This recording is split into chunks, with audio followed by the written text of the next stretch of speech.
Hello बच्चों, चलिए प्रश्न को पढ़ते हैं। अमोनियम एसीटेट के टेसी नॉर्मल विलयन का प्रतिशत जल अपघटन ज्ञात करो। जबकि दिया है के का मान कितना दिया हुआ है 1.75 गुणा 10 की घात -5।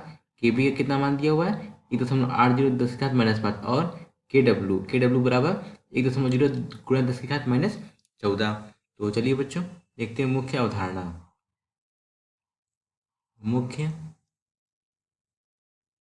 अवधारणा देखिए बच्चों, पहले हमें ये समझना है कि अमोनियम एसीटेट, इसका सूत्र क्या होता है। इसका सूत्र होता है CH3COONH4 होता है।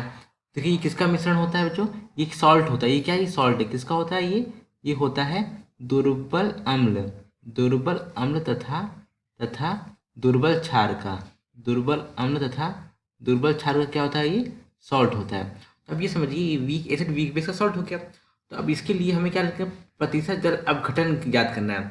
तो प्रतिशत जल अपघटन मतलब एच, यानी कि एच जल अपघटन ज्ञात करने क्या होता है, एच बराबर होता है अंडर रूट के एच, अंडर रूट के एच। और के एच क्या होता है, के एच होता है हमारा जल अपघटन, क्या होता है जल अपघटन स्थिरांक,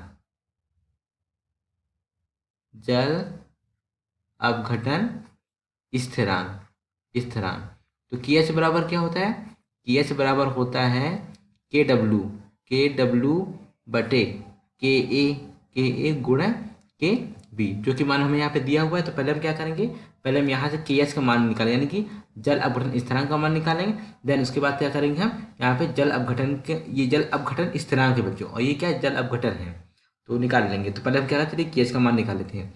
तो के एच बराबर क्या हो जाएगा, के डब्ल्यू का मान कितना दिया हुआ देखिए 1.0 गुणा 10 की घात -14, 1.0 गुणा 10 की घात -14 बटे के का कितना मान दिया हुआ देखिए यहाँ पे 1.75 गुणा 10 की घात -5, 1.75 गुणा 10 की घात -5। और के भी कितना मान दिया हुआ है 1.80, 1.80 गुणा 10 की घात -5। तो इसको हल कर लेंगे। देखिए तो के एच बराबर क्या आ जाएगा, के एच बराबर आ जाएगा इसको हल करने पे 3.175 गुणा 10 की घात -5। अब हम क्या करेंगे, ये हमारा के एच का मान आ गया। अब हम यहाँ पे निकालेंगे किसका, एच का मान, यानी कि जल अपघटन की मात्रा का। जल अपघटन की मात्रा के एच है। इसको देखिए क्या कर सकते, इसको मैं यहाँ पे हम क्या करेंगे, के एच का मान रख लेते हैं। तो 3.175 गुणा 10 की घात -5। देखिए बच्चों, इसको अंडर रूट को हम क्या कर सकते हैं, घात 1/2 में लिख सकते हैं, घात 1/2 के रूप में लिख सकते हैं। तो हमने 1/2 के रूप में यहाँ पे लिख लिया, उसको हल किया। देखिए कितना आ जाएगा, एक इसको हम लिख सकते हैं 31.75 गुणा 10 की घात -6 की घात 1/2 हो गया।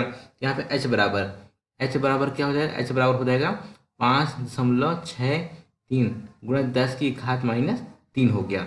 यहाँ पे देखिए तो एच बराबर क्या हो जाएगा, इसको हम लिख सकते हैं, क्या लिख सकते हैं। अब हमें क्या करें, देखिए एच का मान आ गया, यानी कि किसका मान आ गया हमें जल अपघटन। देखिए यहाँ एच बराबर क्या होता है, जल अपघटन की मात्रा हमें यहाँ पे ज्ञात हो गई।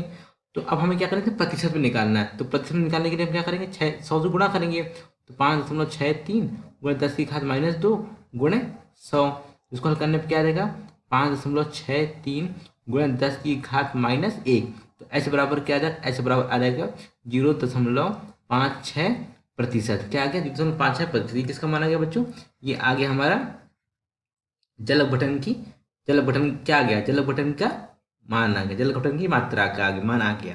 एच बराबर क्या आ गया 0.56%। देखिए ये हमारे जल अपघटन की मात्रा एच का मान आ गया, किसका मान आ गया, जल अपघटन की मात्रा का मान ये आ गया। अगर हमने इसको प्रतिशत में व्यक्त करना था, एच बराबर क्या आ गया, एच बराबर आ गया 0.56%। बच्चे एक बात याद रखिएगा कि वीक एसिड यानी दुर्बल क्षार के लिए क्या होता है, जो एच का मान होता है, यानी कि जल अपघटन की मात्रा का जो मान होता है वो किस पर निर्भर नहीं करता है, वो उस विलयन की सांद्रता पर। यहाँ पे लिखता हूँ बच्चों, क्या विलयन की सांद्रता पर निर्भर नहीं करता। यहाँ पे लिखते विलयन की सांद्रता पर